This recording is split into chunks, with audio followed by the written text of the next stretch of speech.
Si on prend la guerre des 6 jours, faites attention en astrologie, il y a un problème de méthodologie. Prenez une période et vous êtes tenté de dire cette période-là, ça a été ceci, ça a été cela. Toute la question est là. Par exemple, la guerre des 6 jours, c'est une guerre, bien sûr, mais quel genre de guerre? En fait, c'est une guerre d'annexion. Ça s'est terminé comme ça, d'ailleurs.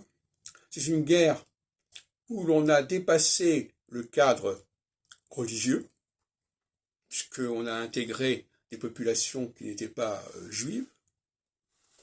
Donc c'est une guerre finalement qui a abouti à un désenclavement de la situation. C'est-à-dire qu'en fin de compte, les frontières qui avaient été posées ont été dépassées, débordées, et c'est ça qu'il faut retenir, par opposition à d'autres guerres, qui sont des guerres où on veut préserver le périmètre et le territoire. Là, la guerre des 6 jours, paradoxalement, n'a pas préservé les limites propres à l'État d'Israël. Elle les a au contraire dépassées, élargies, avec toutes les conséquences que l'on connaît depuis quelques décennies.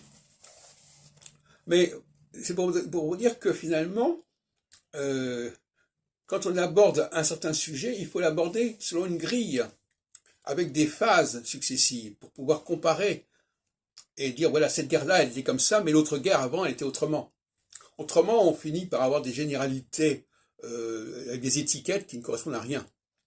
Donc effectivement, la guerre des 6 jours a été une remise en question du sionisme, paradoxalement. Puisque, et on s'en aperçoit aujourd'hui, puisque finalement, on est passé à la notion d'État, l'État d'Israël, qui pouvait englober des États complètement différents et des religions complètement différentes.